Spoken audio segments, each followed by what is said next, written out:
Good morning and welcome to Hardin Life Live. I'm Audrey Hardin, and we are a family of counselors and coaches that are committed to bringing you a therapeutic and biblical perspective on how to live your best life. So I'm representing the Hardin family today, but we have a wonderful guest and fellow therapist, Laurence Towner. An honorary Hardin. An honorary Hardin, yes. And I brought her on today because we are taking the month of April to talk about the Enneagram. And I know that it's kind of been a hot topic in our culture right now, but basically the Enneagram is an incredible tool that you can use to increase your self-awareness and to really identify areas that you can grow as a human being, grow in your walk with the Lord, grow with people. So we love it. We love it. Yeah. We use it a lot really with our helpful. clients. It's been helpful. It's been helpful for us with our clients, but also with ourselves. Yeah.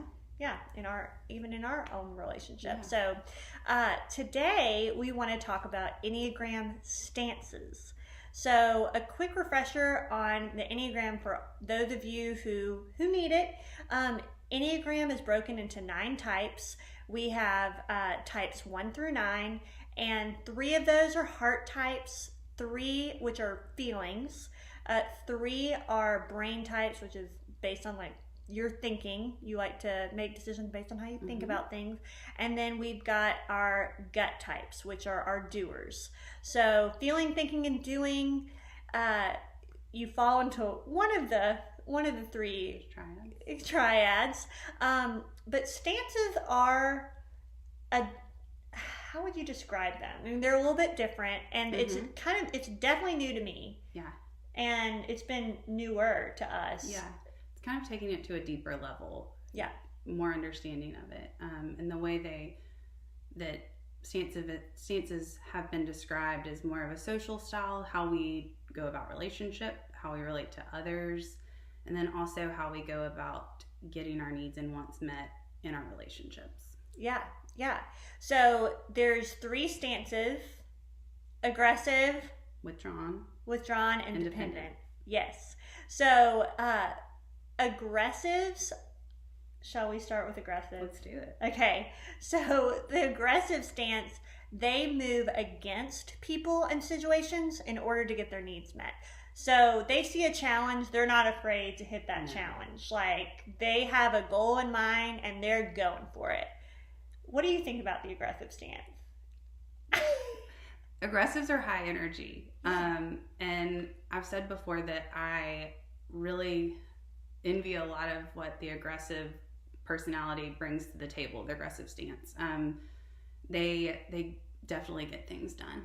And I have a brother who is in the aggressive stance, and he is very successful and good at what he does. High achieving. He's very high achieving. Yeah. And for those of you who don't know, the aggressive stance are our 3s, our 7s, and our 8s. So if you know Phil Hardin, the yo-yo and the ya-ya sisterhood here, he is definitely in the aggressive stance. He's moving against anything that stands in his way of having fun, adventure, imagination. He's definitely going to bring up a crowd and be very motivational. Yeah. Influential for sure. Influential, yeah. It's like he can bring the party, and we're all going to want to party with him. So that's our aggressive stance. The thing that can inhibit aggressives from really connecting with other people and even connecting with the Lord is their last modality is feelings. So they can be pretty detached from their feelings, which is hard for them to connect with people because feelings are a big point of connection. So we encourage all of you aggressive there to take some time to do some journaling, do some self-reflection in order to get more in touch with that feeling piece. Yeah. Then we have, can we go to dependent next? We can. Okay. Tell me about the dependent stand, Laurence. Our 1s, 2s, and 6s. Yes. They move towards others. Yes. And we could talk for a long time on those as we both are in the dependent stance. And dependents, they go to other people to be their frame of reference of how they see things, do things, make decisions. Yeah. They're very present-minded, and it's like they're taking their cues from a person in a situation, it's like, that needs their help, or that is going to help them get their needs met. They're going to look to those outside of them. So their area of growth is that they need to be a little bit more self-reflective, because they can tend to be disconnected from themselves. Yeah. What else about dependents? How are they with boundaries?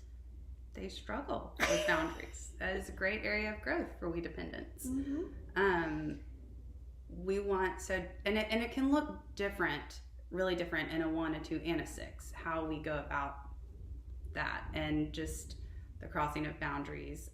But it really is one of the greatest areas of growth for those that are in the dependent stance. Mm-hmm. And we can understand and know how to set those by spending time and reflecting and spending time knowing self. Yeah. And that plays a big role in our relationship with the Lord too, mm-hmm. because if we're not taking that time to spend to know thyself, then like it's hard to imagine having that intimacy with God, mm-hmm.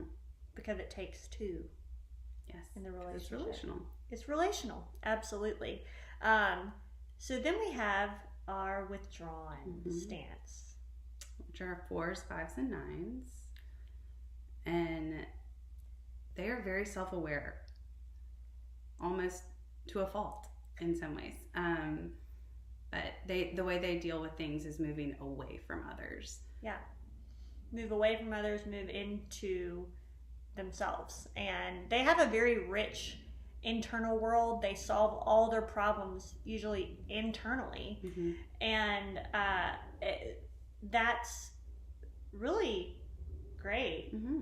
I mean, really helpful. It can be really helpful. They're they tend to be very imaginative, very curious, but one thing that I find interesting about the withdrawn stance is that in moving away, they tend, and going internal, they tend not to feel like they have much of an effect on anything. They're more, they might come up with those solutions to people's problems, mm-hmm. but they don't tend to do something about it. They'll do things for themselves, but they won't necessarily attend to like some day-to-day responsibilities that they have, because they tend to live more internally. Mm-hmm. I think when we were talking about it earlier, just that they don't think that their presence is as valuable as another. Yeah. They even tend to have conversations with people in their head and not actually have a conversation out loud, which is kind of funny with our 4, 5s, and 9s that mm-hmm. we're friends with. It's like they're like, well, I thought we had that, and it's like, no, we didn't. Yeah, but we've laughed.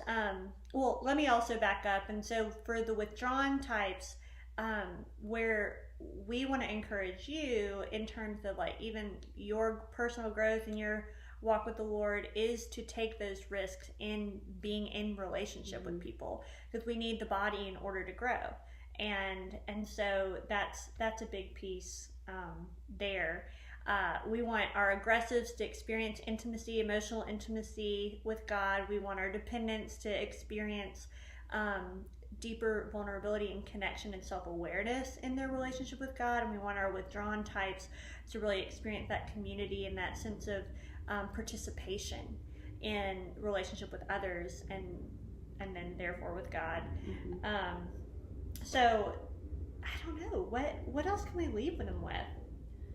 I think any type is going to benefit from spending more time knowing more about yourself. And then how do we take these areas that are struggles and areas of growth and surrender those and mm-hmm. experience more of God through that, and then be able to give that to the people we're in relationship with as well. Yeah, Absolutely. We want that growth for you. And I think hopefully as y'all are listening, you're thinking of, oh yeah, that person in my family is an aggressive, or that person is a withdrawn. And that makes sense. Like for me, with Phil Hardin being an aggressive, me being a dependent, I tend to attend to his needs the most out of everyone in my family, who the rest are withdrawn, because he's, barking the loudest. Even though he's flexible, that's where I go. And I think that it's good to not only understand ourselves, but helps you understand other people as well. It does. And helps us love each other. Absolutely. Better. Absolutely. So thank y'all so much for sitting with us. Check out the blog. We divulge into the stances a little bit more and give you some more pro tips to live your best life in this area and to grow. So thanks for tuning in.